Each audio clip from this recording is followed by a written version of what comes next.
अस्सलामु अलैकुम वरहमतुल्लाहि वबरकातुहू। के बयानात सुनने के लिए मौलाना साहब के ऑफिशियल यूट्यूब चैनल मौलाना जर्जिस अंसारी स्पीचेस को सब्सक्राइब करें। व खैरल हदी हदी मुहम्मदिन सल्लल्लाहु अलैहि वसल्लम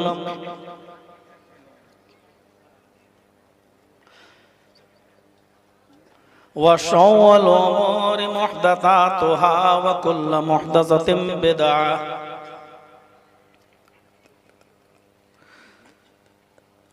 व कुल्लु बिदअतिन ज़लालह व कुल्लु ज़लालतिन फिन्नार।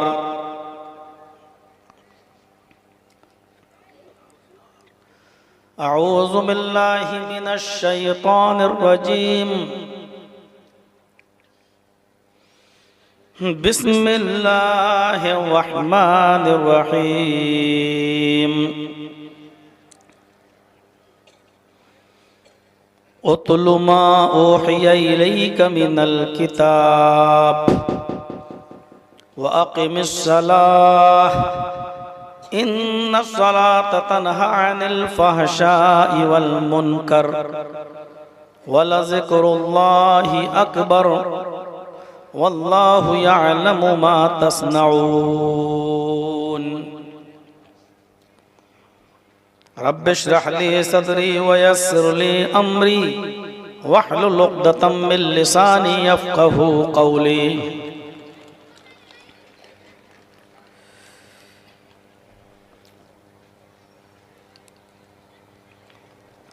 इस इजलास के सदर मोहतरम फ़ज़ीलतुल शेख जनाब मौलाना मुईनुल हक़ साहब फैज़ी हाफ़िज़हुल्लाह, नाज़िम ज़िले जमियत अहले हदीस गुड्डा झारखंड,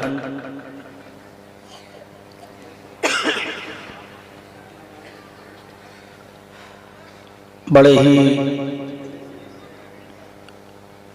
मुअक्कर और बुजुर्ग शख्सियत जो कलकत्ता की सरजमीन से चलकर आपके इस इजलास में शरीक हुए हैं, जनाब डॉक्टर मोहम्मद जाबिर साहब हाफिज़हुल्लाह, हमारे बहुत ही ख़ास दोस्त जनाब मौलाना अबुल कलाम साहब सलफ़ी हाफिज़हुल्लाह, और बार बार इस इजलास के लिए हमको फ़ोन किए, राब्ता कायम करते रहे, और जब तक तारीख़ फ़िक्स नहीं हो गई चैन व सुकून के साथ नहीं बैठे हमारे मोहतरम दोस्त जनाब मोहम्मद करीम साहब, जिन्होंने काफ़ी मेहनत की इस इजलास को कामयाब बनाने में, और स्टेज पर बैठे हुए दीगर मुअक्कर उलमाए किराम और इस सरजमीन पर बैठे हुए कुर्ब जवार और अतराफ व अकनाफ से आए हुए मुअज़्ज़ज़ सामईन हज़रात, पर्दा नशीन इस्लामी ख्वातीन, प्यारी माँ और बहनों, रात के तकरीबन 1:30-2 बजे तक आपने इस खिताब को, इस इजलास को और इस इजलास के अंदर शरीक होने वाले मुख्तलिफ उलमा को उनके मुख्तलिफ अनावीन पर बहुत ही खूबसूरत तक़रीरें करते हुए सुना। और हकीकत ये है कि ये झारखंड और बिहार वालों का बहुत बड़ा कलेजा है कि वो पूरी रात बैठकर जलसे को सुन लेते हैं और बर्दाश्त कर लेते हैं, वरना अब आम बड़े बड़े शहरों में ये जलसे 11 और 12 बजे के बाद फिर फ्लॉप होने लगते हैं और लोग चले जाते हैं। लेकिन आप लोग वाकई बहुत बड़ा दिल है आपके पास, जो इतने रात तक आप दिल जमाई के साथ बैठे रहते हैं। अल्लाह रब्बुल आलमीन आपने जो सुना है और आपको जो सुनाया गया है, अल्लाह रब्बुल आलमीन हम कहने वालों को भी और सुनने वालों को अमल की पूरी पूरी तौफीक अता फरमाए। और अब मुझे भी आप बर्दाश्त कर रहे हैं, बैठे हैं यहाँ और कुछ सुनना चाहते हैं, फिर वही दुआ कि अल्लाह रब्बुल आलमीन जो कुछ भी हमारी ज़बान से निकले वो हक हो और उस पर हम सबको अमल की पूरी पूरी तौफीक हो। कुरान करीम की जो आयत करीमा मैंने आपके सामने तिलावत की है 21वें पारे से, बल्कि 21वां पारा शुरू ही वहीं से होता है। अल्लाह रब्बुल आलमीन ने इन आयात के अंदर दो तीन चीजों का हुक्म दिया है। पहले फरमाया उतलु मा उहिया इलैका मिनल किताब, आए नबी सल्लल्लाहु अलैहि वसल्लम आप तिलावत कीजिए उस किताब की जो आपकी तरफ वही की गई है, उतारी गई है, नाजिल की गई है। व अक़ीमिस सलाह, दूसरी चीज बताई गई है, और नमाज कायम कीजिए। और उस नमाज के कयाम का रीजन ये बताया गया है कि इन्ना सलात तन्हा अनिल फहशाई वल मुनकर, नमाज इंसान को बेशर्मी और बेहयाई के तमाम कामों से रोक देती है। और तीसरी चीज अल्लाह तबारक व तआला ने ये फरमाई है कि वला ज़िक्रुल्लाहि अकबर, अल्लाह रब्बुल आलमीन का जिक्र बहुत बड़ी चीज है। अल्लाह का जिक्र करते रहो, जिक्र इलाही बहुत बड़ी चीज है। वल्लाहु यअलमु मा तस्नऊन, तुम जो कुछ भी इस दुनिया में करते हो अल्लाह रब्बुल आलमीन तुम्हारे हर एक काम से बाखबर है, वो अच्छी तरीके से जानता है कि तुम क्या करते हो। इस आयत के अंदर तिलावत का हुक्म है, क़याम सलात का हुक्म है और जिक्र इलाही का हुक्म है। जहन में एक बात रखिएगा, अल्लाह रब्बुल आलमीन ने यहां कुरान पढ़ने के लिए नहीं कहा है, बल्कि कुरान की तिलावत के लिए कहा है। कुरान का पढ़ना एक अलग चीज है और कुरान की तिलावत एक अलग चीज है। कुरान का पढ़ना तो ये भी है कि हम कुछ लोग इकट्ठे हो जाएं और सबके हाथ में एक एक पारा पकड़ा दें। कोई नया घर बनता है, कोई नई दुकान की ओपनिंग होती है, तो उस मौके पर हम कुछ लोगों को जमा करके एक एक पारा पकड़ा दें और कहते हैं कि आप लोग पढ़ लीजिए कुरान, और आज कुरान खानी हो जाए, तिलावत हो जाए कुरान की, और एक एक पारा सब लोग पढ़ लेते हैं और उसी दिन पूरा कुरान पढ़ लिया जाता है। इसको कहा जाता है पढ़ना। किसी आदमी का इंतकाल हो गया, लोगों को जमा किया और एक एक पारा सबको पकड़ा दिया और उसी दिन पूरा कुरान पढ़ लिया गया, इसको कहा जाता है पढ़ना। पूरे महीने हमें तरावीह न पढ़ना पड़े और मस्जिद में आकर क़यामुल लैल न करना पड़े, इसलिए किसी हाफिज साहब को मुतय्यन करके इशा की नमाज के बाद कुरान पढ़ना शुरू करवा दिया जाए और सुबह सादिक से पहले सहरी तक पूरा का पूरा कुरान वो पढ़ के खत्म कर दे, इसको कहा गया पढ़ना। यहां अल्लाह तबारक व तआला ने कुरान के पढ़ने का हुक्म नहीं दिया कि कुरान पढ़ो, बल्कि इस आयत के अंदर अल्लाह तबारक व तआला ने कहा उतलु मा उहिया इलैका मिनल किताब, आप उस किताब की तिलावत कीजिए जो आपकी तरफ वही की गई, जो आपकी तरफ उतारी गई। तिलावत का माना क्या होता है? अहले इल्म हजरात जानते हैं, अरबी जबान में तला यतलू के माना होते हैं पीछे पीछे चलना। आप उठाकर देख लेंगे मिसबाहुल लुगात वगैरह अल-मुंजिद अरबी में तला यतलू का माना आपको मिलेगा अरबी जबान में पीछे पीछे चलना, और उसी तला यतलू से इंपरेटिव सेंटेंस आता है, फेले अम्र आता है उतलू। जिसका अगर हम लुग़वी तर्जुमा करें तो यह तर्जुमा होगा कि पीछे पीछे चलिए उस किताब के जो आपकी तरफ वही की गई, जो आपकी तरफ उतारी गई, यानी कुरान के पीछे पीछे चलना है। पहले कुरान पढ़िए, समझिए और देखिए कि इस कुरान करीम के अंदर अल्लाह तबारक व तआला ने किस चीज के करने का हुक्म दिया है और किस काम के करने से हमें और आपको रोका है। जिस काम के करने का हुक्म दिया करिए और जिन कामों से रोका है उससे रुक जाइए। इसका नाम है तिलावत, यानी कुरान के पीछे पीछे चलना है। हमें आगे नहीं बढ़ना, हमें कुरान के पीछे पीछे चलना है। अरब के अंदर ऊंटनी के एक बच्चे को तिल्व कहा जाता है। जंगल में जो ऊंटनी चारा चरती हैं, खाती हैं घास वगैरह, और उस ऊंटनी का बच्चा जो अपनी माँ के पीछे पीछे चलता है, जहां माँ जा रही है वहीं बच्चा जा रहा है, जहां माँ जा रही है वहीं उसका बच्चा भी उसकी माँ के पीछे पीछे नक्शे कदम पे चलता है। तो अरब इस बच्चे को कहते हैं हाज़ा तिल्व, ये तिल्व है, यानी ये अपने माँ के नक्शे कदम पर चलने वाला बच्चा है, ये अपने माँ के पीछे पीछे चलता है। इसीलिए जंगल के खतरनाक और डेंजर दरिंदों से और जानवरों से वो महफूज रहता है। क्यों? क्योंकि वो अपने माँ के नक्शे कदम पे चलता, अपने माँ के पीछे पीछे चलता है।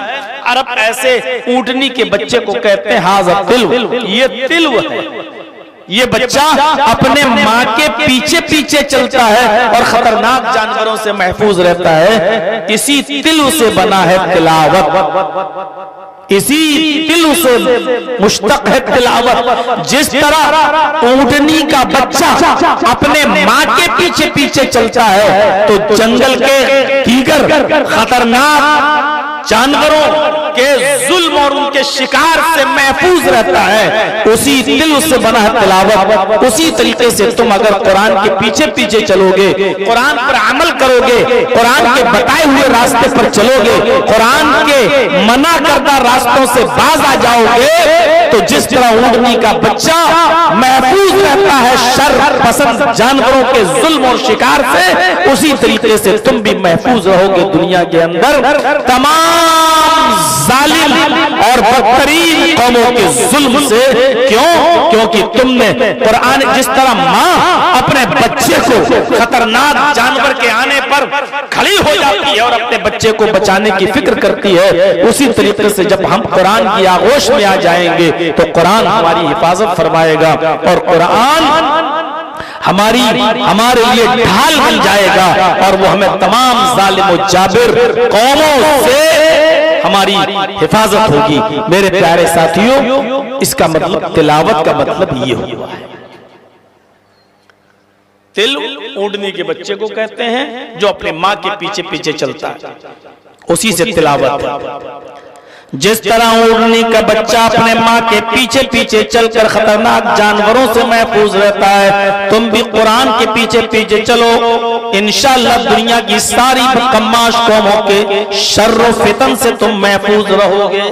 अब नतीजा निकालिए, आज जो चाहता है हमें घंटे की तरह बजाकर चला जा रहा है और जो चाहता है हमें जहां इस्तेमाल करना वहां हमको वो इस्तेमाल कर लेता है। मेरे भाइयों, उसकी वजह यह है कि कुरान से हमने अपने रिश्ते को तोड़ लिया है, हमने मजबूत नहीं किया। जहां कुरान करीम ने बहुत सी चीजों का हमें हुक्म दिया, वहीं पर अल्लाह रब्बुल आलमीन कुरान करीम को मजबूती से थामने का भी हुक्म देता है। वातसिमू बिहब्लिल्लाहि जमीअन वला तफर्रकू, ईमानो वालों तुम सब मिलकर अल्लाह की रस्सी को मजबूती से थाम लो, तुम सब मिलकर अल्लाह की रस्सी को मजबूती से पकड़ लो। वला तफर्रकू, और टोलियों में मत बढ़ जाओ, टुकड़ों में मत बढ़ जाओ, जमातों में मत बढ़ जाओ। अल्लाह हमें मुत्तहिद रहने का हुक्म दे रहा है और मुत्तहिद रहने का रास्ता क्या बताया है? कि तुम सब मिलकर अल्लाह की रस्सी को मजबूती से पकड़ लो। आज हमारे दरमियान इत्तेफाक नहीं है, क्योंकि अल्लाह ने इत्तेफाक का जो रास्ता बताया था वो था वातसिमू बिहब्लिल्लाह, इत्तिसाम बिहब्ल, अल्लाह की रस्सी को मजबूती से पकड़ना। फरमाया अल्लाह की रस्सी को मजबूती से पकड़ लोगे तो तुम सब एक रहोगे, मुत्तफिक रहोगे, मुत्तहिद रहोगे, कोई तुम्हारा कुछ नहीं कर सकता। वला तफर्रकू, टोलियों में मत बढ़ जाओ। फिक़ह की किताबें आप पढ़ेंगे तो आपको मफ़हूम मुखालिफ निकालने का तरीका मालूम हो जाएगा। अल्लाह की रस्सी को पकड़ लो, टोलियों में मत बट जाओ, टुकड़ों में मत बट जाओ, जमातों में मत तकसीम हो जाओ। आज हम जमातों में तकसीम हैं, आज हम टोलियों में बटे हुए हैं। इसका मफ़हूम उल्टा निकालिए तो उल्टा मफ़हूम ये निकलता है आज हम टोली और जमातों फिरकों में बटे हुए हैं। इसका मतलब ये है कि हमने अल्लाह की रस्सी को मजबूती से नहीं पकड़ा। आज हम नजर डाल और अभी 2024 चल ही रहा है, एक महीने के बाद इलेक्शन का गहमा गहमी होगी और आप देख लीजिएगा आपका इत्तेफाक, आपका इत्तेहाद किस तरीके से उसका शिराजा बिखरेगा, हम और आप किस तरीके से बिखरेंगे। कोई इस पार्टी में जाएगा, कोई उस पार्टी में जाएगा, कोई इस जमात में जाएगा, कोई उस जमात में जाएगा, कोई इस गिरोह में जाएगा, कोई उस गिरोह में जाएगा। उसका नतीजा आप देख लीजिएगा। हमारा और आपका जो एम है, जो निशाना है, जो मकसद है, हम और आप अपने मकसद में नाकाम होंगे। उसकी वजह यह है कि हमारे अंदर इत्तेफाक नहीं है, हमारे अंदर इत्तेहाद नहीं है, यकजहती नहीं है, हमारे अंदर इज्तिमाइयत नाम की कोई चीज नहीं। उसका नुकसान हम उठाएंगे। मिनल किताब, ऐ नबी उस किताब की तिलावत कीजिए जो आपकी तरफ वही की गई है, जो आपकी तरफ पढ़ी गई है। तिलावत का मतलब ये होता है कि कुरान को बहुत ज्यादा कसरत से, बहुत ज्यादा उसके नुस्खों को नहीं पढ़ना है, बल्कि एक आयत पढ़िए और उस पर पहले अमल करके दिखाइए, फिर एक आयत पढ़िए, फिर उसके ऊपर अमल करके दिखलाइए। सहाबा इकराम के वाक़यात भरे पड़े हैं। एक आयत जैसी नाजिल होती है, आज उनके कानों में जाती है, फौरन पहले उसके ऊपर अमल करते हैं। नहीं, आगे का नहीं सुनेंगे, पहले इस पर अमल करके दिखा। आयत नाजिल होती है, मंज़ल्लज़ी युक़रिज़ुल्लाह क़र्ज़न हसना, कौन है जो अल्लाह को कर्ज हसना दे। पूरा कुरान नहीं पढ़ा साहबे किराम ने, आयत आई मंज़ल्लज़ी युक़रिज़ुल्लाह क़र्ज़न हसना, कौन है जो अल्लाह को कर्ज हसना दे, अल्लाह बदले में उसको जन्नत देगा।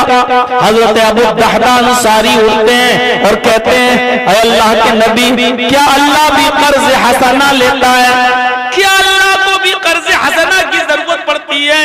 फरमाया हाँ, अगर तुम अल्लाह को कर्ज हसना दोगे, फरमाया बदले में हमें क्या मिलेगा? जवाब दिया कि तुम्हें जन्नत मिलेगी। फरमाया अल्लाह के नबी, मेरे पास 2 बाग हैं, मेरे पास 2 गार्डन हैं, एक मदीने के ऊपर हिस्से में और एक मदीने के नीचे हिस्से में। अल्लाह के नबी, मैंने दोनों बाग अल्लाह को कर्ज हसना दे दिया, मैंने दोनों बाग अल्लाह को दे दिया कर्ज हसना। अल्लाह के नबी फरमाते नहीं, ऐ अबू दहदा तुम ऐसा न करो, अगर तुम दोनों बाग सदका कर दोगे, अल्लाह को कर्ज हसना दे दोगे, तो फिर तुम्हारी रोजी रोटी कैसे चलेगी, तुम्हारी मईशत कैसे चलेगी, तुम जिंदगी कैसे गुजारोगे, तुम्हारे बीवी और बच्चे फिर क्या खाएंगे? ऐसा करो, तुम्हारे पास 2 बाग हैं, एक बाग अल्लाह को कर्ज हसना दे दो और एक बाग अपने पास रख लो। तब हजरत अबू दहदा अंसारी ने एक बाग अल्लाह को दे दिया कर्ज हसना और एक अपने पास रख लिया। बताने का मकसद मेरे भाइयों सिर्फ इतना है, बताने का मकसद मेरे भाइयों सिर्फ इतना है कि अल्लाह एक आयत नाज़िल हुई, फौरन उसके ऊपर उन्होंने अमल कर लिया है। वो पूरा कुरान नहीं सुनते थे और ना ही पूरा कुरान सुनकर ये देखते थे कि हमारे मतलब की बातें कौन सी है, उस पर हम अमल करेंगे, और जो हमारे खिलाफ है हम उसको छोड़ देते हैं। ये उनका रुझान नहीं था। उन्होंने इस्लाम और इस्लामी अहकाम को कुरान को किराना मर्चेंट की दुकान नहीं समझी थी कि जो चीज मेरे मतलब की है वो हम ले लें और जो चीज मेरे खिलाफ है उसको हम तर्क कर दें। नहीं नहीं मेरे भाई, वो कुरान पढ़ते नहीं थे, कुरान की तिलावत किया करते थे। आज हमारे यहाँ पढ़ने का शौक है, कोई मर जाए तब लाओ पूरा कुरान, कोई दुकान खोलो तो पढ़ लो पूरा कुरान, कोई घर बनाओ तो बुला लो किराए के टट्टुओं को और पढ़ लो पूरा कुरान।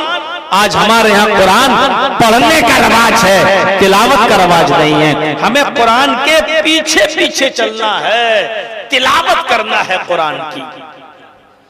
इस अजीम और मुक़द्दस किताब को हम समझ नहीं पा रहे।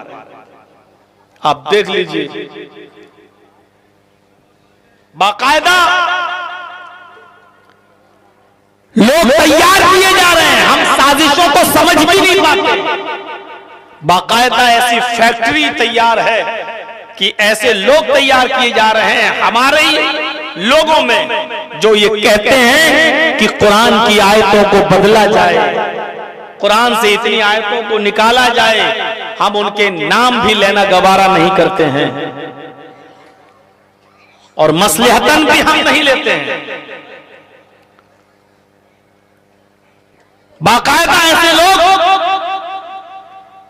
हमारे अंदर से तैयार हो रहे हैं और कहने वाले तो यहां तक भी कह देते हैं तो क्या हुआ, कुरान करीम में वही 1400 साल पुरानी घिसी और पिटी बातें हैं, तो क्या मौजूदा हालात के तहत बदलना नहीं चाहिए? यही तो खुसूसियत है कुरान की, यही तो खुसूसियत है इस्लाम की कि जिस तरीके से अल्लाह ने कुरान को नाजिल किया, ये हूबहू उसी तरीके से आज भी मौजूद है। आज भी मौजूद। आप गीता प्रेस गोरखपुर में जो गीता छपी है उसको आप देख लीजिए, और बंबई में कल्याण प्रेस से जो गीता छपी हुई है आप उसको देख लीजिए। एक ही कंट्री के अंदर दो गीता छपी है। गीता प्रेस गोरखपुर के गीता के अंदर श्रीमद् भागवत गीता के 6ठे अध्याय के 10वें मंत्र में जो लिखा है वही महाराष्ट्र कल्याण से छपने वाली गीता को आप देख लें और वही गीता उठाएं आप, 6ठा अध्याय और 10वां मंत्र आपको बॉम्बे से छपने वाली, कल्याण से छपने वाली गीता के अंदर 2-3 शब्द ज्यादा बड़े बड़े मिलेंगे।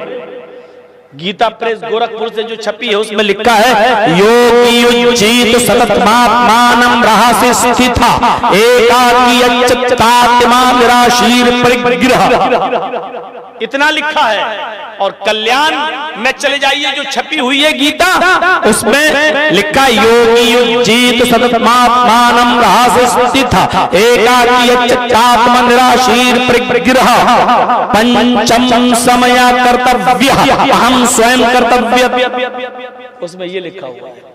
एक ही कंट्री के अलग अलग स्टेट से छपने वाली गीता बदल गई। वाल्मीकि रामायण और रामचरितमानस, ये 2 रामायणें बड़ी मशहूर हैं। वाल्मीकि रामायण कहती है रामम भगवानम, राम भगवान, और वाल्मीकि रामायण कहती है राम पुरुषोत्तम, राम मर्यादा पुरुषोत्तम है, यानी इंसान है, भगवान नहीं है। हाँ, इंसानों में सबसे उत्तम है, सबसे अफजल है, ये वाल्मीकि रामायण कह रही है। आप देख लीजिए, रामायण 2 है। वाल्मीकि रामायण राम को भगवान मानने के लिए तैयार ही नहीं है, वो कहती है राम इंसान है। और वाल्मीकि और तुलसीदास जी की रामायण राम को इंसान नहीं भगवान मानती है। रामायणों में तब्दीली हो गई।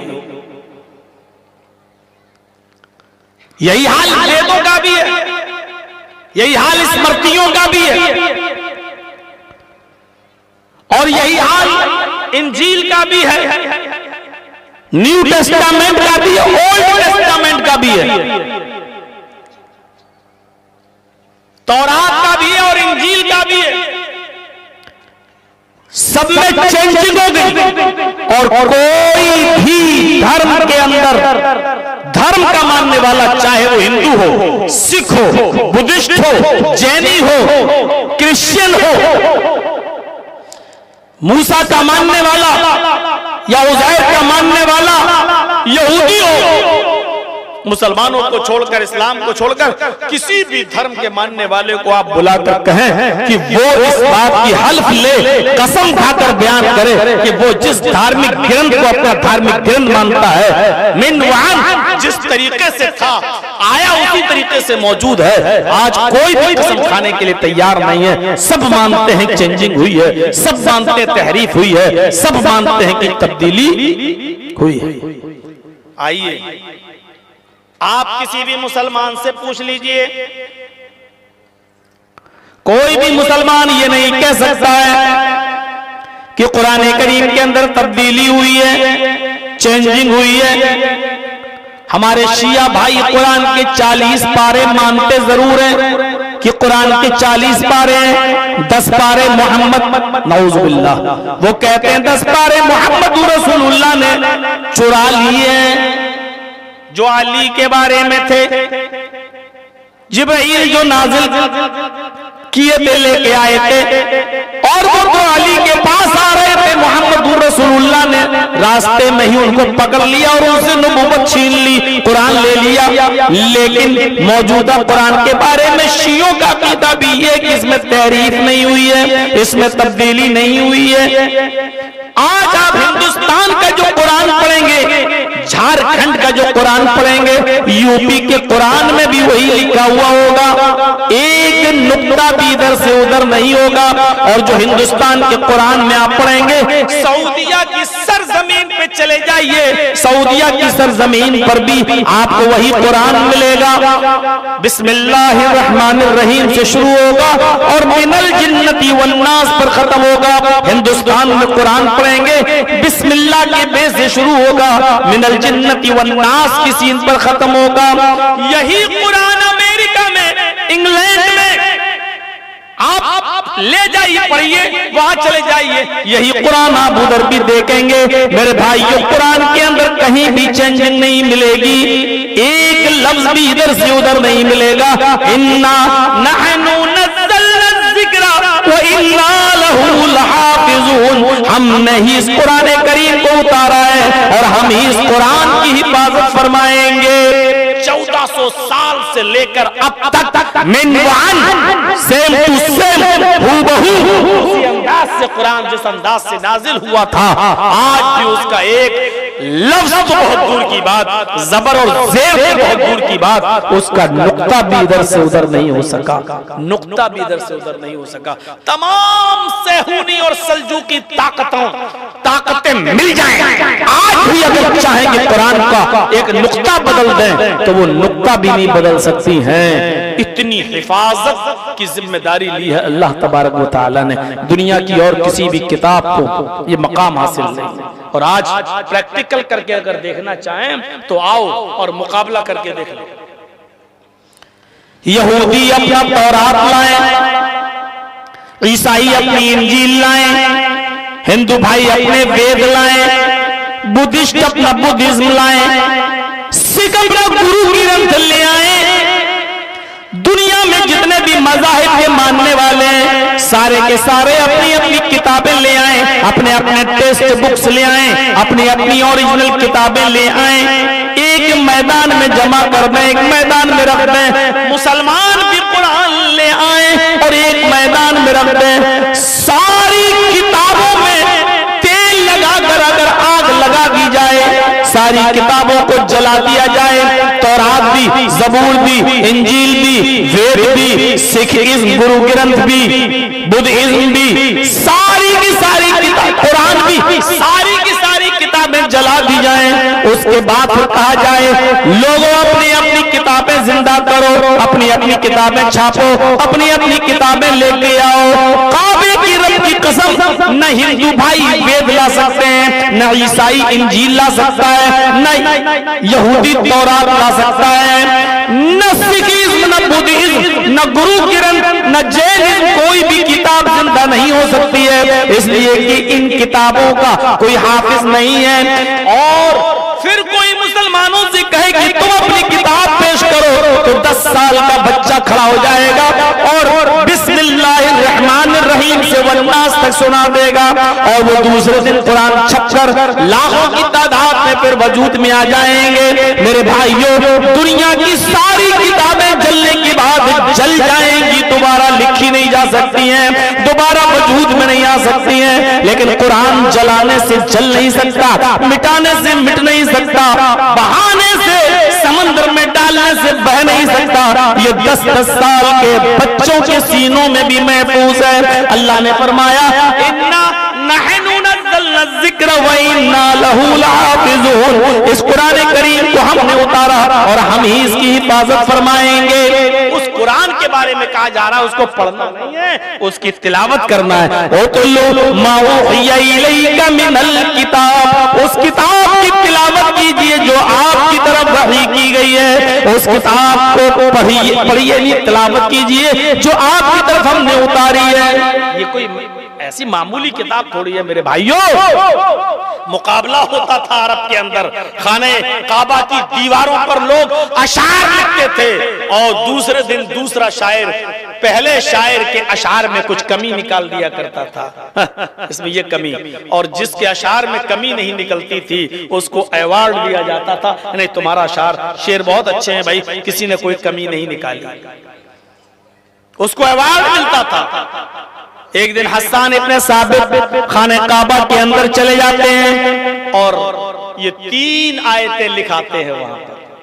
गौर कीजिएगा, अल-बिदाया व नहाया में हाफिज इब्ने कसीर जैसी शख्सियत ने नकल किया है, तारीख बताई है। 3 लाइनें लिख दी खाने काबा की दीवार पर, और जानते हो क्या लिखा उन्होंने? इन्ना आतैना कल कौसर फसल्लि लिरब्बिका वनहर इन्ना शानिअका हुवल अब्तर, और नीचे लिख दिया हस्सान इब्ने साबित। यानी ये ऊपर की जो 3 लाइनें हैं, ये अशार जो हैं वो हस्सान इब्ने साबित के हैं। देखना चाहते हैं, देखें लोगों का नजरिया, इसमें क्या कमी निकालते हैं लोग। इन्ना आतैना कल कौसर फसल्लि लिरब्बिका वनहर इन्ना शानिअका हुवल अब्तर। 3 आयतें लिखकर चले आए। अब किसी को पता ही नहीं क्या है, पढ़ता जा रहा इन्ना आतैना कल कौसर। अरे ये कैसे शेर हैं? 2 लाइन का एक शेर होता है, तो अगर 2 शेर लिखते हैं हस्सान तो 1 लाइन और होनी चाहिए। ये 3 लाइन का शेर कौन सा है? इन्ना आतैना कल कौसर फसल्लि लिरब्बिका वनहर, चलो 1 शेर मान लिया। इन्ना शानिअका हुवल अब्तर, एक और लाइन कहां चली गई? 1 लाइन और होती तब तो 2 शेर होते। अच्छा चलिए लाइन नहीं है तो क्या हुआ, बात तो पूरी हो गई। इन्ना आतैना कल कौसर फसल्लि लिरब्बिका वनहर इन्ना शानिअका हुवल अब्तर। क्या कमी निकालें? कोई कमी नहीं निकल रही है। लोगों में आपस में बातें हुई, अगर कोई कमी नहीं निकाल सकते हो नशार के अंदर तो हस्सान इब्ने साबित को बुलाओ, उनको अवार्ड दे दिया जाए, उन्हीं को इनाम दिया जाए, उनसे बड़ा कोई शायर ही नहीं है। इतने अच्छे कलाम की कोई भी आदमी उनके कलाम में कोई कमी नहीं निकाल पा रहा है। सबसे बड़ा शायर जो था नामी गिरामी, उसने कहा रुक जाओ, मुझे 1 रात की मोहलत दे दीजिए, मैं इसमें कुछ ना कुछ कमी निकालूंगा।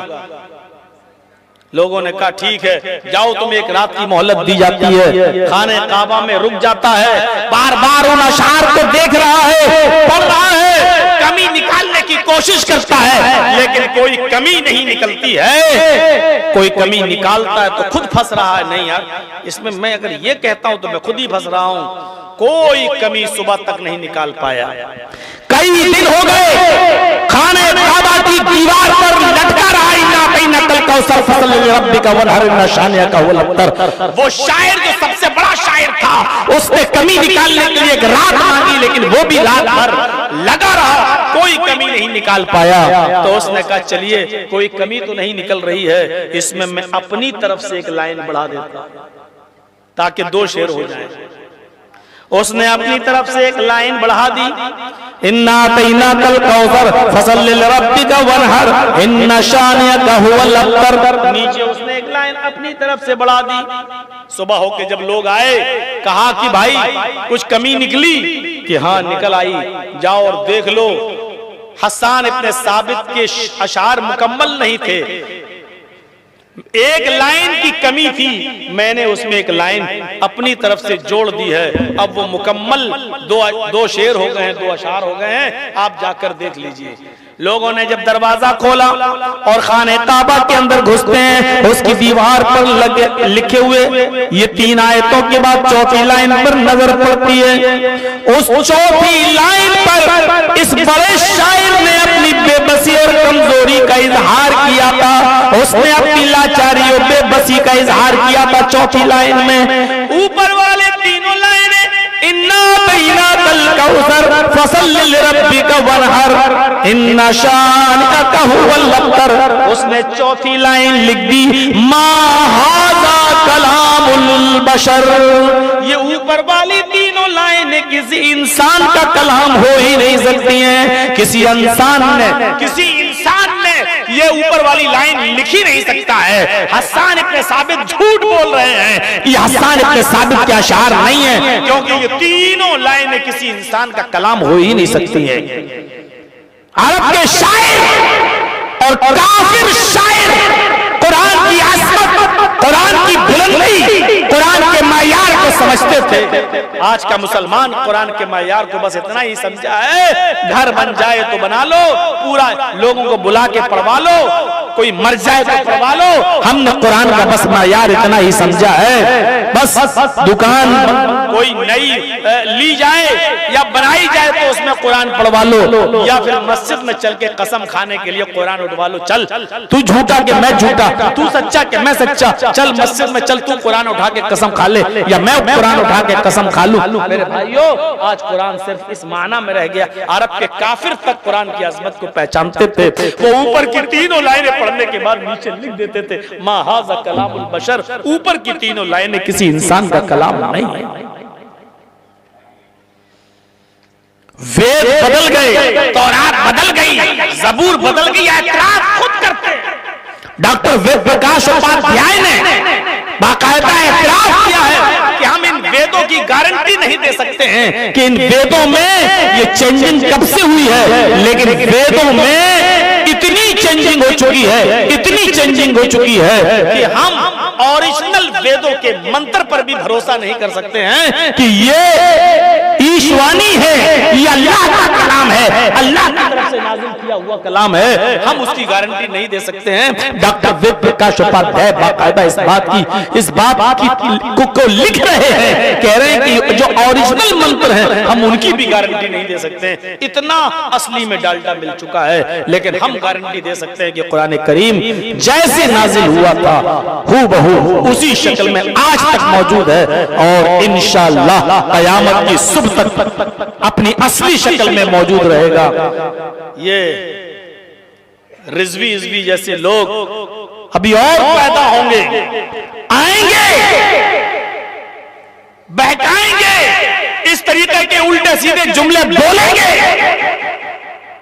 और पापा की परियां उस पर डिबेट कराएंगी, लेकिन होगा कुछ नहीं, इसलिए कि कुरान अपनी असली शक्ल में पहले भी मौजूद था, आज भी मौजूद है और कल क़यामत की सुबह मौजूद रहेगा इंशाअल्लाह।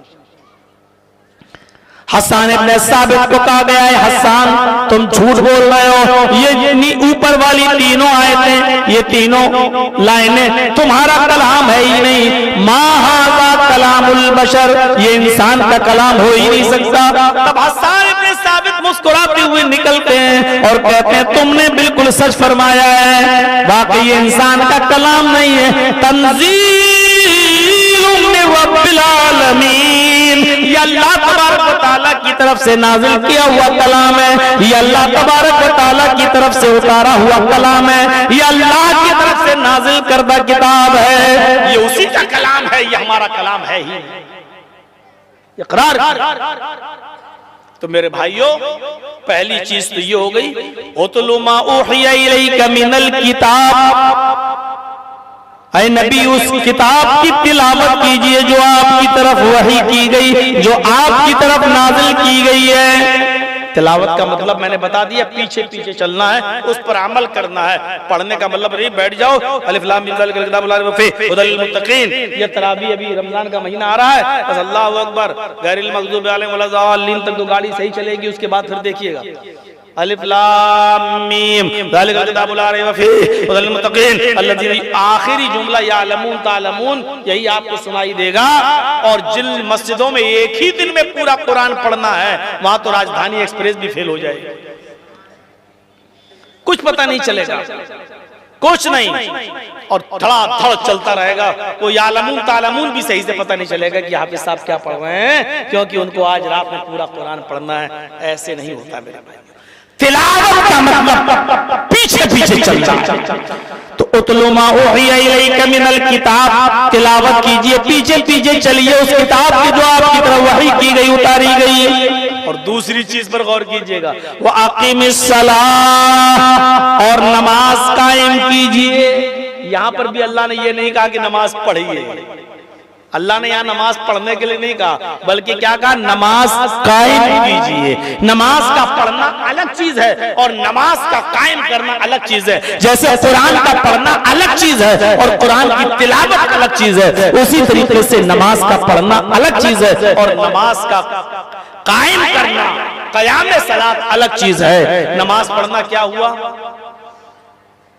सुबह से शाम तक हम खेत जोतते रहे और शाम को घर आए तो अब वुजू बनाया, खाना ना खा के अब सुबह की फजर भी पढ़ रहे हैं, जोहर भी पढ़ रहे हैं, असर भी पढ़ रहे हैं, मगरिब भी पढ़ रहे हैं और इशा भी पढ़ रहे हैं। क्या हुआ, अरे साहब खेत में टाइम नहीं मिला, इसलिए घर आके हम नमाज, यही करते हैं साहब।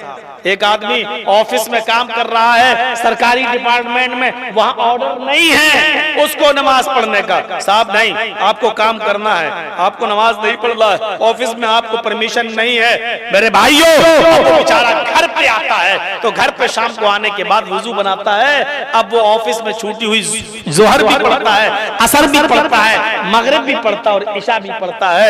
याद रखिएगा, हर वो बिजनेस, हर वो सर्विस, चाहे वो गवर्नमेंट जॉब हो, चाहे वो बैंक की नौकरी हो, अगर वहां आपके ऊपर नमाज पढ़ने पर पाबंदी है और आपको नमाज नहीं पढ़ने दिया जाता है और आप उस नौकरी या उस सर्विस या उस बिजनेस को बचाने के लिए आप नमाज छोड़ देते हैं, ऐसी सर्विस हराम, ऐसा बिजनेस हराम, ऐसी नौकरी हराम है। आप ऑफिस छोड़ दें लेकिन नमाज ना छोड़ें। सर्विस को ठुकराया जा सकता है लेकिन नमाज को नहीं। याद रखिएगा, ऐसी नौकरी जहां आपके ऊपर नमाज पर पाबंदी हो, ऐसी सर्विस आपके लिए हराम है जहां आपको नमाज की इजाजत न मिलती हो, क्योंकि आपको कोई जबरदस्ती सर्विस पर नहीं रखे हुए है, बंदूक की गोली और सर पे रखकर नहीं कहता कि आपको नौकरी करना ही है, आपको ऐसी नौकरी छोड़ना पड़ेगी। मजीद शेख उसैमीन और अब्दुल्लाह इब्न अब्बास के फतावे आप उठाकर देख लीजिए, ऐसी सर्विस, ऐसी नौकरी को हराम करार दिया है जहां आपको नमाज पढ़ने की आजादी नहीं दी जाती और वक्त पर नमाज पढ़ने नहीं दिया जाता है। ऐसी सर्विस को और ऐसी नौकरी को और ऐसे बिजनेस को हराम सोच लीजिए। ये कौन सा नमाज पढ़ना हुआ, शाम को आए 5 बजे छुट्टी हुई, घर आते आते मगरिब भी निकल गई, अब आए भूखे थे, खाना खाया, इशा की अजान होने लगी, अब आप मस्जिद में गए और आपने इशा की नमाज तो जमात के साथ पढ़ ली, लेकिन अब आप जोहर भी पढ़ रहे हैं, असर भी पढ़ रहे हैं, मगरिब भी। लोगों ने पूछा क्यों भाई, क्या? अरे कभी कभी छूट गई अलग बात है, लेकिन आप रोज का मामूल आप बना रहे हैं। साहब ऑफिस में हमें हमारा बॉस नमाज नहीं पढ़ने देता है, इसलिए हम छूटी हुई नमाजें बाद में पढ़ते हैं, रोजाना का मामूल नहीं बनाया जा सकता है। ये है नमाज का पढ़ना जिसके लिए कतई हुई है। वो अक़ीमिस सलाह, नमाज कायम कीजिए। और नमाज का कायम करना क्या है? इन्नस सलाता कानत अलल मुमिनीना किताबन मौक़ूता, नमाज मुसलमानों पर फर्ज है उसके वक्त के साथ, यानी नमाज अपने वक्त पर मुसलमानों पर फर्ज है। जोहर के वक्त में जोहर की नमाज, असर के वक्त में असर की नमाज, मगरिब के वक्त में मगरिब की नमाज, इशा के टाइम इशा की नमाज और फजर के वक्त फजर की नमाज।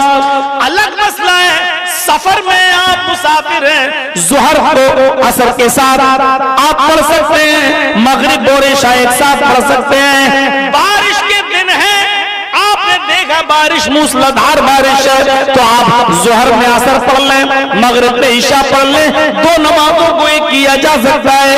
लेकिन मजबूरी में हर वक्त की इजाजत नहीं है मेरे भाइयों, नमाज को कायम करना है, नमाज पढ़ना नहीं है एक ही वक्त में। जैसे हमारे शिया भाई 5 वक्त की नमाज एक ही टाइम में पढ़ लेते हैं, सुबह उठे पढ़ लिया 5 टाइम की नमाज। सुन्नत तो उनके यहाँ है ही नहीं, फर्ज नमाज है और सब में वो 2 रकात पढ़ते हैं। अब वो उठे और 5 वक्त की नमाज उन्होंने पढ़ ली और वो हाथ की जमीन पर पढ़ते भी नहीं है, उनको तो एक गिट्टी चाहिए है, छोटी सी इतनी बड़ी टिक्की नुमा होती है और वो करबला की मिट्टी से बनी हुई होती है, उसको वो जमीन पर रखते हैं और उसके ऊपर सजदा करते हैं। वो आपकी जमीन पर सजदा भी करने को जायज नहीं मानते हैं, बल्कि उसी को सिदका बोलते हैं और वही करबला की मिट्टी का बना हुआ होता है, उसको जमीन पर रखकर उस पर सजदा करते हैं। तो वो एक ही साथ 5 वक्त की नमाज पढ़ लेते हैं। तो पढ़ना नहीं है नमाज को, नमाज को कायम करना है, उसके वक्त पर पढ़ना है। ज़ोहर के वक्त ज़ोहर, फजर के वक्त फजर, असर के वक्त असर, मगरिब के वक्त मगरिब, इशा के वक्त इशा, और अव्वल वक्त पे पढ़ना अफजल है।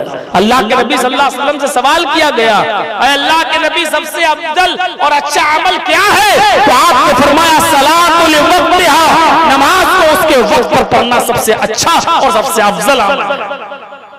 आपको मुस्नद अहमद के सफ़हात पर लेकर आपको एक नजारा दिखाना चाहता हूँ। हजरत अनस रज़ी अल्लाह तआला अन्हु का बहुत लंबी उम्र पाई थी हजरत अनस रज़ी अल्लाह तआला अन्हु ने। इन्होंने नबी अकरम का जमाना देखा, अबू बकर सिद्दीक का जमाना देखा, हजरत उमर का जमाना देखा, हजरत उस्मान का जमाना देखा, हजरत अली का जमाना देखा। और किस्मत तो ये देखिए कि जब उमर इब्न अब्दुल अजीज खलीफा मुंतखब किए गए, हजरत उमर इब्ने अब्दुल अजीज जब खलीफा बनाए गए तो इन्होंने हजरत उमर इब्ने अब्दुल अजीज का भी जमाना देखा। अब आपको जो चीज दिखाना चाहता हूं वो देखिए। उमर इब्ने अब्दुल अजीज नमाज कभी जल्दी पढ़ लिया करते थे और कभी देर से।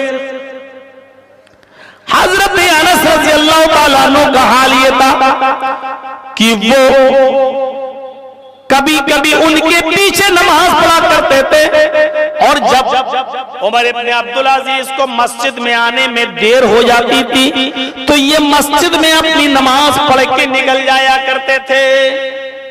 अपनी नमाज मस्जिद में पढ़कर निकल जाया करते थे। लोगों ने शिकायत कर दी खलीफा से, उमर इब्ने अब्दुल अजीज से, और उमर इब्ने अब्दुल अजीज से कहा कि आपको कुछ पता है क्या? अनस को देखो, अनस कभी तो आपके पीछे नमाज पढ़ लेते हैं और कभी आपसे पहले मस्जिद में अकेले नमाज पढ़कर निकल जाते हैं और आपके पीछे नमाज नहीं पढ़ते हैं।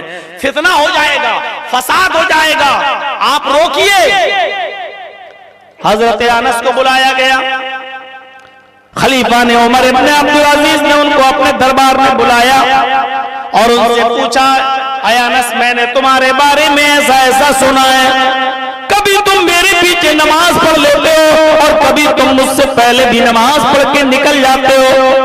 हजरत अनस ने कहा, बिल्कुल ठीक सुना है आपने, मैं इसका इनकार नहीं कर रहा हूँ। आपने जो कुछ भी सुना बिल्कुल ठीक सुना है। कभी मैं जल्दी नमाज पढ़ के निकल जाता हूँ और कभी आपके पीछे नमाज पढ़ता हूँ। फरमाया, ऐसा क्यों करते हो? तुम जमात का एहतमाम क्यों नहीं करते? मेरा मस्जिद में आने का इंतजार क्यों नहीं करते? जो जवाब दिया हजरत अनस ने, उस जवाब को सुनिए जो मुस्नद अहमद की जिल्द नंबर 6 पर आपको मिलेगा। मेरे भाइयों, हजरत अनस ने जो जवाब दिया वो जवाब सुनने के लायक है। हजरत अनस ने फरमाया, आए खलीफतुल मुस्लिमीन, आए खलीफतुल मोमिनीन, मैं मस्जिद में वक्त पर आ जाता हूं, मैं मस्जिद में वक्त पर आ जाता हूं।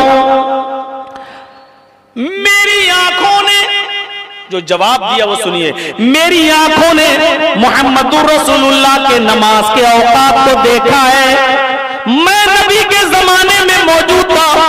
नबी अकरम के नमाज के औकात को मैं पहचानता हूँ। आपने फजर कब पढ़ी मेरी आंखें पहचानती हैं। आपने जोहर कब पढ़ी मेरी आंखें पहचानती हैं। आपने असर कब पढ़ी मेरी आंखें पहचानती हैं। आपने मगरिब कब पढ़ी मेरी आंखें पहचानती हैं। आपने ईशा कब पढ़ी है मेरी आंखें पहचानती हैं।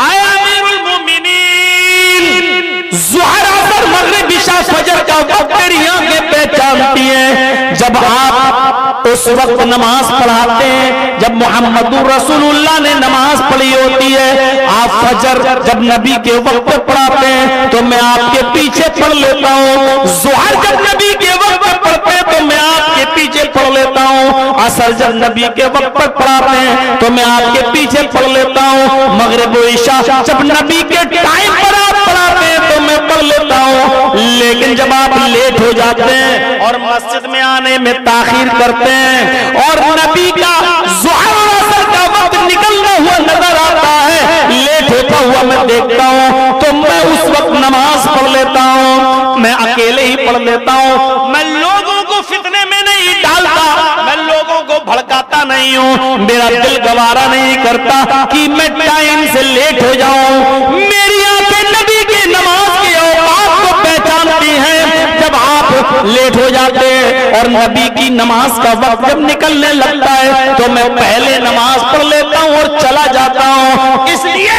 कि मुझे मालूम है कि अल्लाह के रसूल ने ज़ोहर कब पढ़ी, असर कब पढ़ी, फजर कब पढ़ी। जब आप उस वक्त में पढ़ाते हैं तो मैं आपके पीछे पढ़ता हूँ। जब आप लेट हो जाते हैं तो मैं पहले पढ़ के निकल जाता हूँ। इसको कहते हैं नमाज का कयाम, इसको कहते हैं नमाज कायम करना।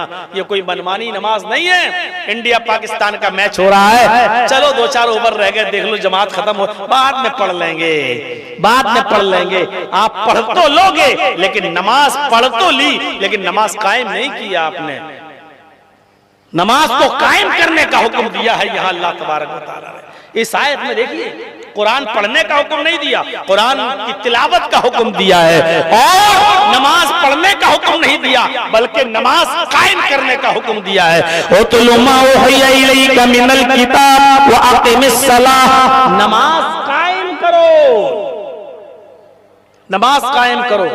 हजरत आयशा फरमाती हैं कि मैं अल्लाह के नबी सल्लल्लाहु अलैहि वसल्लम का सर मेरी गोद में हुआ करता था। देखिए नबी अकरम का सर मेरी गोद में हुआ करता था। मुझसे दिल भरी बातें करते थे, मुझसे दिल लगी कर रहे होते, मेरे साथ हंस रहे होते, खेल रहे होते, मुझसे प्यार भरी बातें कर रहे होते। इतने में बिलाल की आजान की आवाज आती, अल्लाहु अकबर, अल्लाहु अकबर। अल्लाह के नबी उठते, मुझे धक्का देते। हजरत आयशा बयान करती, अल्लाह के नबी उठते, मुझे धक्का देते, मुझे एक साइड कर देते, उड़ते और सीधे कुएं के पास जाते, पानी खींचते, वुजू बनाते और वुजू बनाने के बाद सीधे मस्जिद की तरफ रुख कर देते। फिर मेरी तरफ नजर उठाकर नहीं देखते। मैं देखना चाहती तो देखती कि नबी मेरी तरफ नजरें उठाकर भी नहीं देखते और कभी नजरें मिल भी जाती तो ऐसा लगता जैसे मुझे पहचानते ही नहीं है, मुझे कई महीनों से जानते ही नहीं है, मेरा मोहम्मदुर रसूलुल्लाह के साथ कोई ताल्लुक ही नहीं है, ऐसे हो जाते।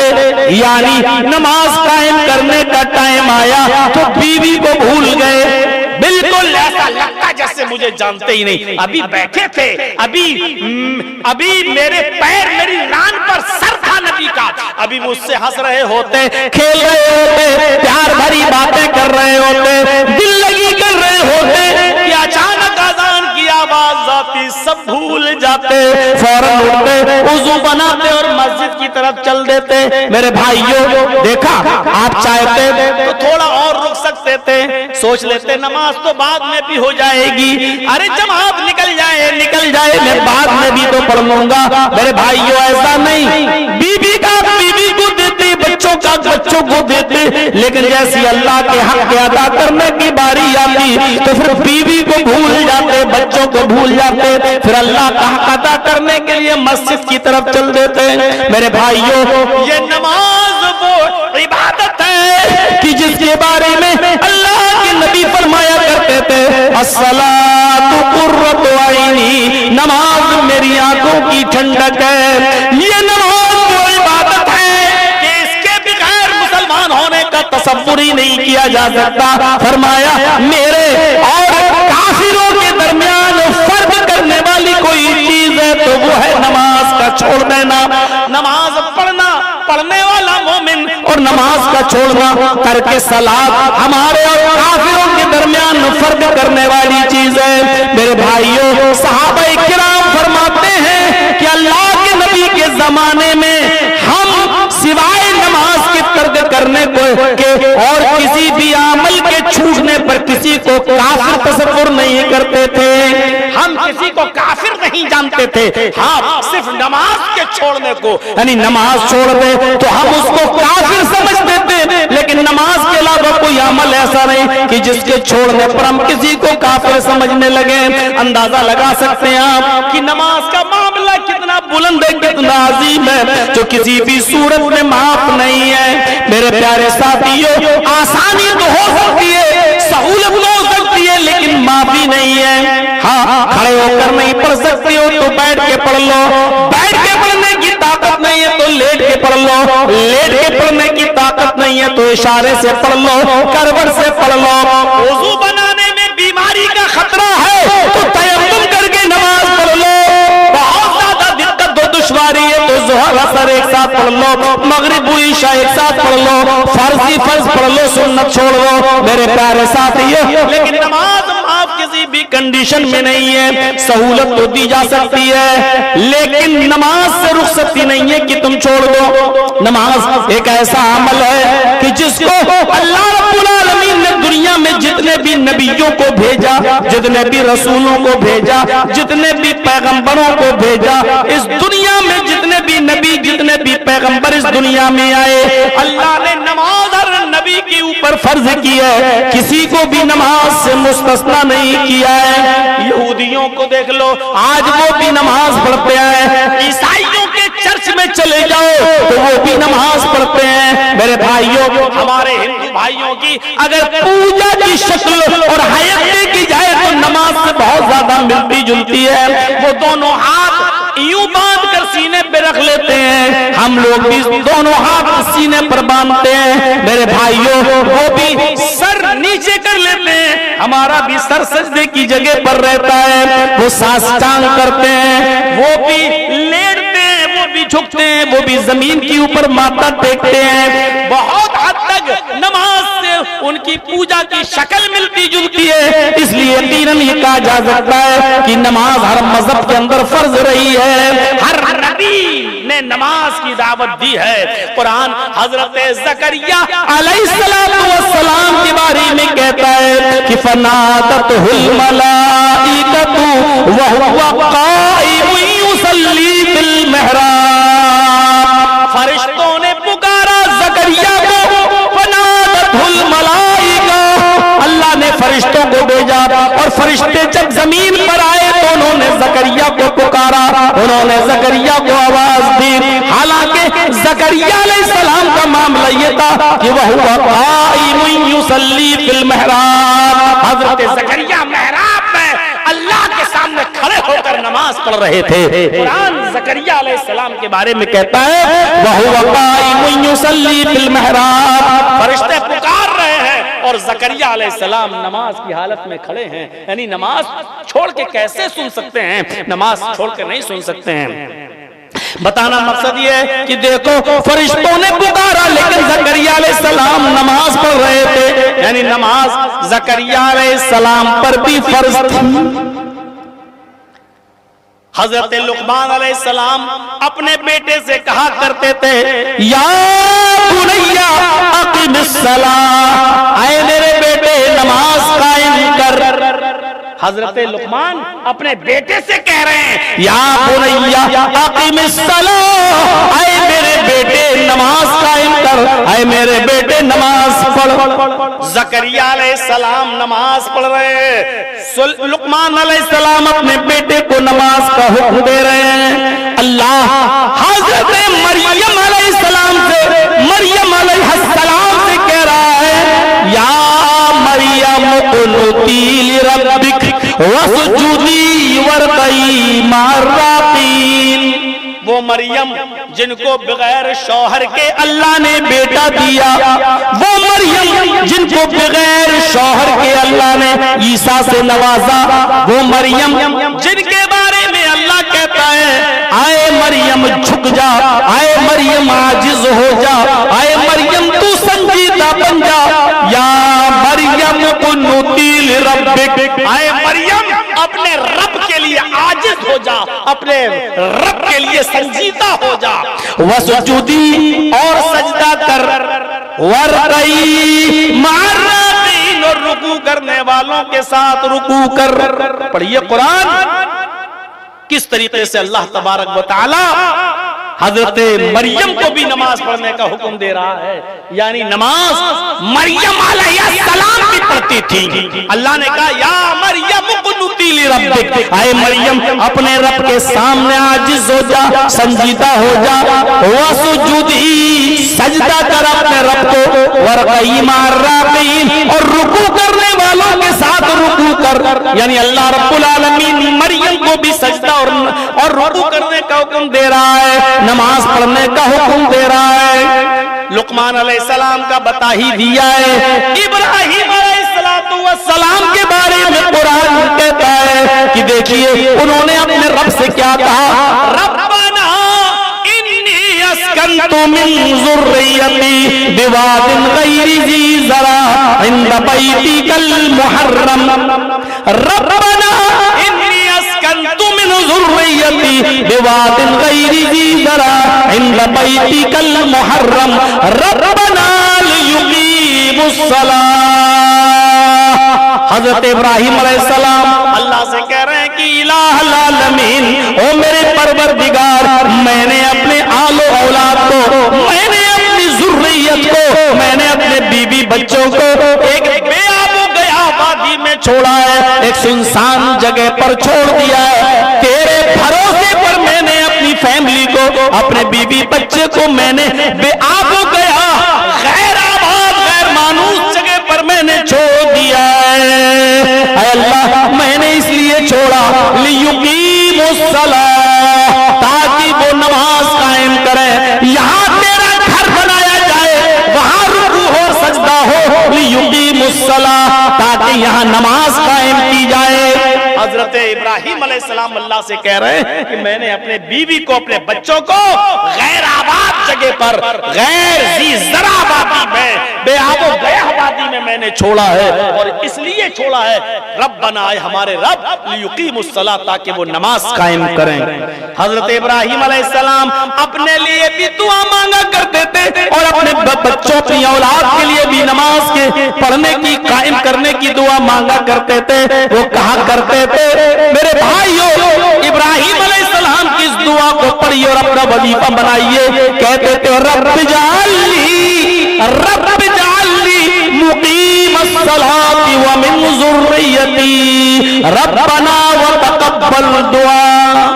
गौर करो इब्राहिम क्या कह रहे हैं, ऐ हमारे रब, ऐ हमारे परवरदिगार, रब्ब जाअलनी मुकीमस्सलाह, हमको नमाज कायम करने वाला बना दे।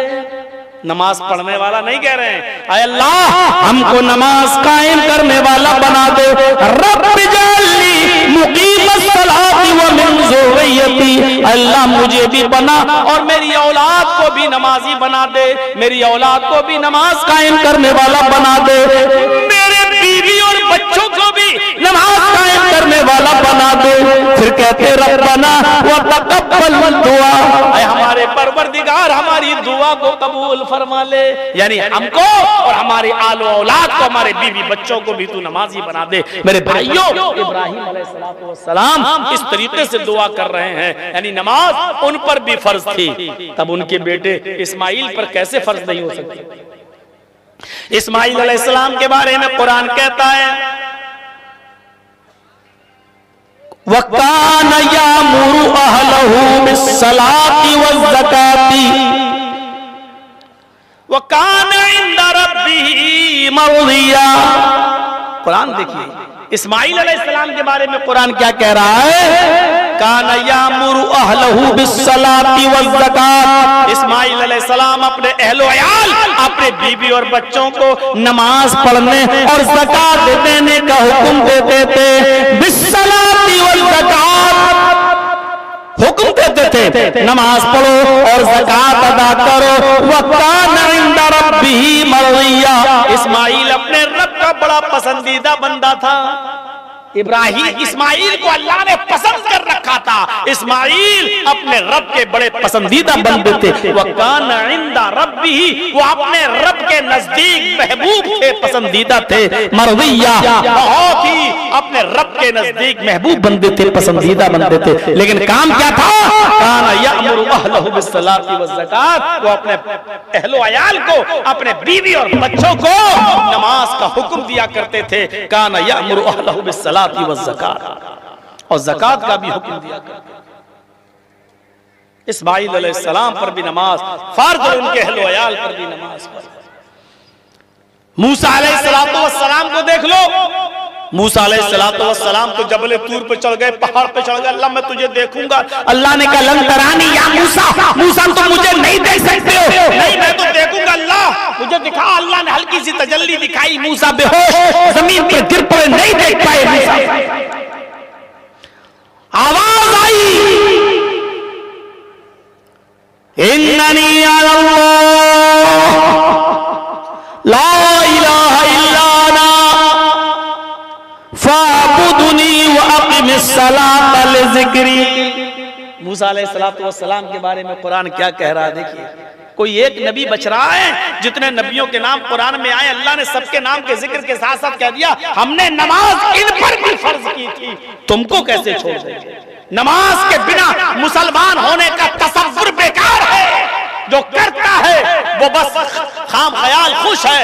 मेरे भाइयों, हम वोटर लिस्ट में तो मुसलमान हो सकते हैं और गोश्त खाने के एतबार हो सकते हैं, वरना सहाबा किराम का ये कहना कि हम नमाज छोड़ने के अलावा किसी और अमल के छोड़ने वाले को काफिर नहीं समझते थे, ये अमल बतला रहा है कि सहाबा किराम भी नमाज छोड़ने वाले को काफिर समझा करते थे।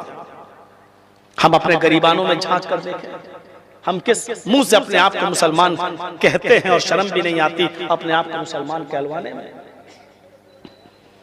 किस मुंह से? मूसा अलैहिस्सलाम, आवाज आती ऊपर से, अल्लाह ने कहा मूसा इन्ननी अल्लाह, बेशक मैं ही अल्लाह हूं। ला इलाहा इल्ला अना, मेरे अलावा कोई माबूद नहीं। बेशक मैं ही अल्लाह हूं, मेरे अलावा कोई माबूद नहीं। फाबुदुनी, तो बस सिर्फ मेरी ही इबादत करो। व अक़िमिस्सलाता लिज़िक्री, और मेरे जिक्र के लिए नमाज कायम करो, मेरी याद के लिए नमाज कायम करो। यहाँ नमाज का हुक्म दे दिया अल्लाह तबारक व तआला ने मूसा अलैहिस्सलाम को। फाबुदनी कह दिया था, इबादत करो मेरी। इबादत में नमाज शामिल है, लेकिन नमाज का जिक्र अलग से किया। जरा तसव्वुर कर रहे हैं, इन्ननी अल्लाह, बेशक मैं ही अल्लाह हूं। ला इलाहा इल्ला अना, मेरे अलावा कोई माबूद नहीं है। हो गया। इसके बाद क्या कहा? फाबुदनी, ऐ मूसा बस मेरी ही इबादत करो। जब कह दिया था इबादत करो, तो इबादत में तो सारी इबादतें शामिल हैं, लेकिन इबादत के बाद नमाज का जिक्र अलग। फाबुदनी, मेरी इबादत भी करो, मेरी बंदगी भी करो, मेरी गुलामी भी करो। व अक़िमिस्सलाता लिज़िक्री, लेकिन मेरे जिक्र के लिए नमाज भी कायम करो। यानी नमाज ये बच नहीं पाओगे। ज़कात दे दी, इबादत चलो हो गया, नहीं। हज कर, नहीं। नमाज को अलग से जिक्र किया अल्लाह तबारक व तआला ने। वो अक़िमिस्सलाता लिज़िक्री, नमाज कायम करो, मेरे जिक्र के लिए नमाज कायम करो। देख रहे हैं ज़करिया अलैहिस्सलाम पर अल्लाह ने कहा लुकमान अलैहिस्सलाम ने अपने बेटे से कहा, फिर मरियम को भी अल्लाह ने हुक्म दिया। इब्राहिम अलैहिस्सलाम ने कहा, मैंने अपने बीबी बच्चों को पिया को गया गैराबाद बस्ती में छोड़ दिया ताकि वो मेरे नमाज कायम करें। फिर इब्राहिम अलैहिस्सलाम ने कहा, अल्लाह मुझे और मेरी औलाद को नमाजी बना दे, अल्लाह मेरी दुआ सुन ले। इस्माइल अलैहिस्सलाम अपने बीबी बच्चों को नमाज का हुक्म देते थे, नमाज का और ज़कात का। हजरत मूसा अलैहिस्सलाम को अल्लाह ने कहा, क़िमिस्सलात लिज़िक्री, मेरे जिक्र के लिए नमाज कायम करो। हजरत मरियम ने जब ईसा अलैहिस्सलाम को पैदा किया और बगैर बाप के जब पैदा किया, बगैर बाप के जब जना, बगैर शौहर के जब जना, तो उंगलियां उठना लाजिम थी, उंगलियां उठने लगी। ओ देखो, दिन भर सजदे में रहती है, सबको दिखाती है, देखो बड़ी इबादत गुजार, और हाल ये है कि बगैर शादी के बेटा कारनामे देखो, बहुत चिढ़ाया गया। एक बार उनको घेर लिया गया और कहा, आए मरियम ये बच्चा कहां से आया बता, तुझे जवाब देना पड़ेगा, बता। बड़ी पारसा बनती है, बड़ी पाक दामन बनती है, और शादी से पहले ये बेटा। तो हजरत मरियम ने उस बच्चे की तरफ इशारा कर दिया जो पालने में झूल रहा था, जो गहवारे में थे और अपनी माँ मरियम का दूध पीते थे, दूध पीता बच्चा, छोटा सा बच्चा, अभी ज्यादा दिन नहीं हुए, जैसी आवाजें उड़ने लगी। लोगों ने जब कहा, मरियम बताओ ये बच्चा कहां से आया, तो मरियम ने इशारा कर दिया, उस बच्चे ही से पूछ लो, उस बच्चे से पूछ लो। कौम के लोग बिगड़ गए और मरियम से कहने लगे, वाह इस बच्चे के पास भेजती है, क्या बोलेगा। कैफ़ नुकल्लिमु मन कान फिल महदी सबिय्या, आए मरियम तुझे क्या हो गया है, पागल पने की बातें कर रही है, हमें इस बच्चे के पास भेज रही है। कैफ़ नुकल्लिमु मन कान फिल महदी सबिय्या, हम इस बच्चे से क्या कलाम करेंगे जो अभी गहवारे में पड़ा है, पालने में झूल रहा है, छोटा सा बच्चा है, वो हमसे क्या कलाम करेगा, वो हमसे क्या बोलेगा। कैफ़ नुकल्लिमु मन कान फिल महदी सबिय्या, हालांकि वो अभी बच्चा है, उसके मुंह में जबान नहीं है, वो क्या बात करेगा हमसे, उसके पास भेज रही है। अरे तू बता ये बच्चा कहां से आया। अभी वो ये जुमले कहकर खत्म नहीं किए थे, वो ईसा अलैहिस्सलाम जो पालने में, जो गहवारे में पड़े थे, छोटे से दूध पीते बच्चे, उनकी जबान पर ये जुमले आ गए। कुरान कहता है, ईसा अलैहिस्सलाम जो पालने में झूल रहे थे, उन लोगों की बातें सुनकर जो उनकी माँ से कही जा रही थी, और ये लोग उसके जवाब में कह रहे थे कि मैं इस बच्चे से क्या बात करूं जो अभी छोटा सा पालने में झूल रहा है, ये हमसे कैसे बात करेगा। ये सुनकर ईसा अलैहिस्सलाम कहने लगे, इन्नी अब्दुल्लाह अतानियल किताबा वजालनी नबिय्यन वजालनी मुबारकन ऐनमा कुन्तु व औसानी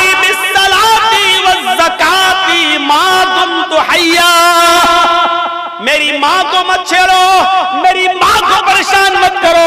ये अभी दूध पीता बच्चा ईसा गहवारे से बोल रहा है, कहता है इन्नी अब्दुल्लाह, मेरी माँ पाकता मने, मैं अल्लाह का बंदा हूँ।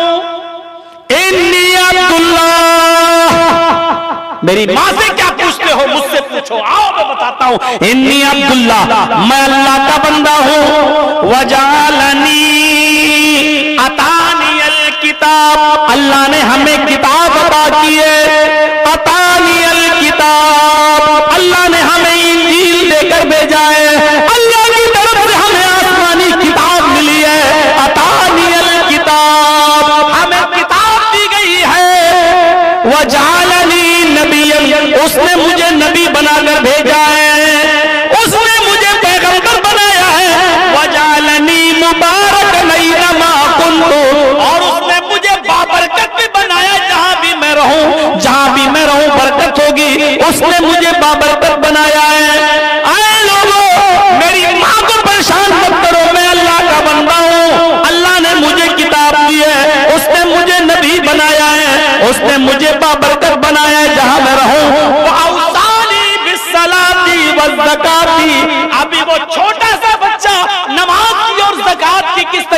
बातें कर रहा है। वो औसानी बिस्सलाती व ज़काती, नबी बनाने के साथ साथ उसने मुझे नमाज का और ज़कात का हुक्म दिया है। मा कुन्तु हय्या, जब तक मैं जिंदा रहूं, जब तक मुझे जिंदगी है, मेरी जिंदगी है, उसने पूरी जिंदगी मुझे नमाज पढ़ने का और ज़कात देने का हुक्म दिया है। ये ईसा अलैहिस्सलाम कह रहे हैं। अब आप अंदाजा लगा सकते हैं नमाज की अहमियत का, कितनी आसानी से आदमी छोड़ देता है। और मुसलमान मेरे भाइयों, जलसा खत्म होने के बाद ये आपका इम्तिहान का वक्त है कि इस जलसे में आपने जो लाखों रुपया खर्च किया है, इसके बाद अभी जो फजर की अजान होगी, आज का जलसा ये तय करेगा कि इस जलसे का कितना असर पड़ा है आपकी जिंदगी पर। और बिलखुसूस नमाज के इस टॉपिक पर जो भी हमने कहा है, ज़करिया का जिक्र किया, मरियम का जिक्र किया, लुकमान अलैहिस्सलाम का जिक्र किया, इब्राहिम का जिक्र किया, इस्माइल का जिक्र किया, मूसा अलैहिस्सलाम का जिक्र किया, और लास्ट में ईसा अलैहिस्सलाम का भी जिक्र किया, जो अभी छोटे से और दूध पीते अपनी माँ को बोल रहे हैं। अल्लाह ने कुव्वते गोयाई दी, अल्लाह के हुक्म से बोले तो बोले भी तो क्या बोले कि मैं अल्लाह का बंदा हूँ। दूसरी चीज, अल्लाह ने मुझे किताब दी, यानी मुझे किताब देकर भेजेगा। और तीसरी चीज, अल्लाह ने मुझे नबी बनाया। चौथी चीज, अल्लाह ने मुझे बाबरकत बनाया। और ये सब कहने के बाद फिर क्या कहा, वो औसानी बिस्सलाती व ज़काती मा दुम्तु हय्या, उसने मुझे नमाज का और ज़कात का हुक्म दिया है जब तक मैं जिंदा रहूं। यानी नमाज जिंदगी भर, आखिरी सांस तक भी माफ नहीं है। मेरे प्यारे साथियों, हम अंदाजा, इसीलिए कुरान कहता है, जिस तरह माँ बच्चे पर मुसीबत आती है, बच्चा भागता है और सीधे वो अपने माँ के सीने से टकराता है और माँ उसको अपने सीने से लगा लेती है। बच्चा जब माँ की गोद में आ जाता है तो वो समझ लेता है कि अब मैं बिल्कुल महफूज जगह पहुंच गया हूँ। बच्चे को एहसास हो जाता है कि मैं बिल्कुल हिफाजत में आ गया हूँ, मैं अपनी माँ की गोद में आ गया हूँ, दुनिया के तमाम खतरों से दूर हूँ, अब मैं महफूज हाथों में हूँ। मेरी माँ हर खतरा मोल ले लेगी, लेकिन मेरे ऊपर खतरा नहीं आने देगी। बच्चा खतरों से बचते हुए जब माँ की गोद में आता है तो अपने आप को महफूज पा लेता है, अपने आप को महफूज समझ लेता है। कुरान भी तो यही कहता है,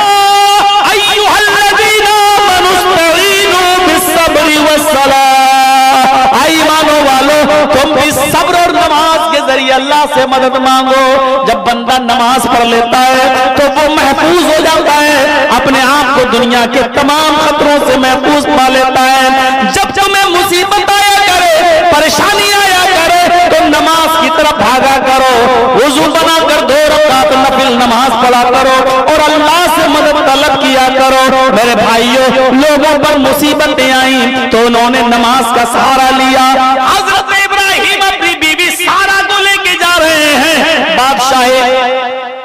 बादशाह की नीयत खराब हुई और उसको इब्राहिम की बीवी सारा बड़ी खूबसूरत नजर आई। उसने इब्राहिम अलैहिस्सलाम से उनकी बीवी को छीन लिया और अपने खादिमों के जरिए उसने अपने दरबार में बुलवा लिया, दरबार में बुलवाया। हजरत सारा बादशाह के जुल्म का शिकार हो रही थी, लेकिन दुआ की। बादशाह ने जब हाथ बढ़ाना चाहा सारा पर, तो उन्होंने दुआ की अल्लाह से और उस बादशाह का हाथ शल पड़ गया, वहीं पर रुक गया। उसने सारा से कहा मेरे लिए दुआ करो, अब मैं तुमको नहीं छेड़ूंगा। उन्होंने दुआ की और फिर वो सही हो गया। उसने दोबारा फिर हाथ बढ़ाया, सारा ने फिर दुआ की, उसका हाथ फिर शल पड़ गया। उसने फिर कहा दुआ करो, अब छोड़ देता हूं मैं तुम्हें।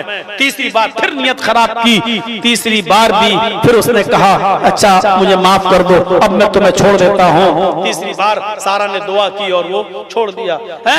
उसने भी अपना वादा पूरा किया और सारा से कहा जाओ, और उसने अपनी खादिमा हाजरा को भी दे दिया कि ले जाओ, अपने गिफ्ट में तुम्हें हाजरा भी दे रहा हूं। हजरत सारा जब लौट कर वापस आई, इब्राहिम अलैहिस्सलाम के पास तो क्या देखती हैं? बुखारी शरीफ के सफ़हात पर ये मंजर देखिए, आप ताज्जुब करेंगे। इब्राहिम अलैहिस्सलाम से जब उनकी बीवी सारा को छीना गया और इब्राहिम को अलग कर दिया गया, सारा को बादशाह के पास पहुंचा दिया गया। खादिमों को भी मालूम था कि बादशाह उनके साथ गलत काम करेगा और सबको, इब्राहिम को भी ये डर था कि सारा के साथ, हमारी बीवी के साथ ये ज्यादती करेगा, उसके साथ ये गलत हरकत करेगा। लेकिन जब सारा बादशाह के पास से वापस लौटती हैं तो क्या देखती हैं कि मेरे शौहर इब्राहिम अलैहिस्सलाम सजदे में, नमाज के अंदर है, सजदे में और दुआ मांग रहे हैं। जब सलाम फेरते हैं तो इब्राहिम अलैहिस्सलाम ने पूछा, है सारा क्या बना तुम्हारा? बादशाह ने क्या किया तुम्हारे साथ? तो हज़रत सारा ने ये जवाब दिया, अल्हम्दुलिल्लाह, अल्लाह का शुक्र है, उसने मेरे साथ बुरा काम करने का इरादा तो किया लेकिन वो कामयाब नहीं हो सका, वो मेरे जिस्म पर आगे नहीं बढ़ सका। अल्लाह रब्बुल आलमीन की तरफ से गैबी मदद आई, उसने जब जब मेरी तरफ हाथ बढ़ाया उसका हाथ शल पड़ गया। मेरे भाइयों, इतनी बड़ी मुसीबत हजरत सारा पर, इब्राहिम अलैहिस्सलाम पर कि उनकी बीवी को पकड़कर बादशाह के पास ले जाया गया और हजरत इब्राहिम नमाज पढ़ रहे हैं, यानी नमाज के जरिए उन्होंने मदद तलब की है, नमाज के जरिए उन्होंने मदद तलब की है। तो इसीलिए जब हमारे पास कोई मुसीबतें आए, हमारे पास कोई मुसीबत आए, तो हम नमाज के जरिए अल्लाह रब्बुल आलमीन से मदद तलब किया करें, नमाज के जरिए अल्लाह से मदद तलब करें। जुरैज को कौन नहीं जानता है?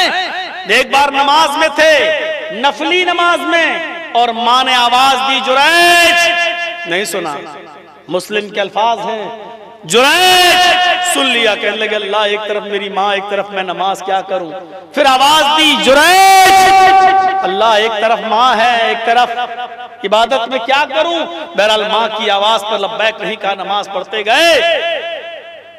माँ ने बद्दुआ दे दी, अय अल्लाह, जुरैज उस वक्त तक न मरे जब तक किसी बदकार औरत का चेहरा न देखे। इतना कहना था, इतना कहना था। माँ चली गई।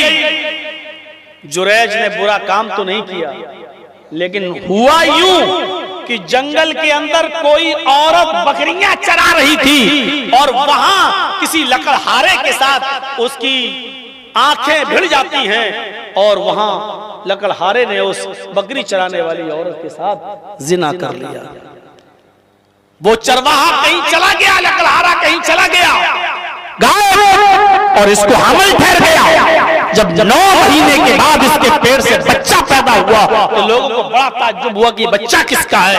वो औरत भी नहीं जानती थी कि उसका असली मालिक, वो तो हो गया जंगल में जिना कर बैठी, लेकिन ये पता ही नहीं था कि किसके साथ जिना। मेरे भाइयों, उसने अपने आप को बचाने के लिए कह दिया कि ये जुरैज का बेटा है, और वो बेचारा इबादत गुजार आदमी, नेक आदमी, वो सिवाय इबादत के कुछ नहीं जानता था। लोगों ने गुस्से में उसका पूरा इबादत खाना गिरा दिया, जो उसकी कुटिया बनी हुई थी। 900 चूहे खा के बिल्ली चली हज को। कितना बड़ा इबादत गुजार बनता है, सजदे पे सजदे, नमाजों पे नमाज है, और हालत ये है कि जिना करता है एक औरत के साथ। पूरा इबादत खाना गिरा दिया और जुरैज को खूब मारा। जब मारा, पीटा, जुरैज ने कहा, भाई बात तो बताओ क्या हुआ? ये बच्चा किसका? औरत ने कहा इसी का है। जुरैज समझ गए मेरी माँ की बद्दुआ का असर है। कहा अच्छा रुक जाओ, मुस्लिम शरीफ की हदीस के अल्फाज हैं, अभी रुको।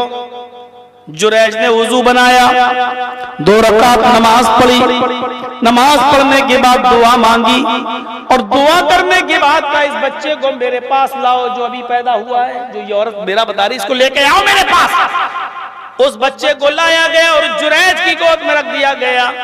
जुरैज ने उस बच्चे को कचोका लगाया, ए बेटा बच्चे बता तेरा बाप कौन है? अल्लाह ने उस बच्चे को गोयाई दी, जबान दी, और उस बच्चे ने बोलते हुए कहा मेरी माँ झूठ बोल रही है, मेरा बाप फला फला फला जंगल का फला चरवा है, लकड़हारा है जिसने मेरी माँ के साथ जिना किया है। जुरैज का मैं बेटा नहीं हूँ, जुरैज का इस मामले से कोई लेना देना नहीं है। मेरी माँ झूठ बोल रही है, मेरा बाप फला जंगल का लकड़हारा है, उससे मेरी माँ ने गलत काम किया था। मेरे भाई उस बच्चे ने बोला, जुरैज के ऊपर मुसीबत आई, बद्दुआ का अपना रंग लाई बद्दुआ, लेकिन जुरैज ने नमाज पढ़ी और दुआ मांगी कि अल्लाह मुझे इस मुसीबत से बचा ले।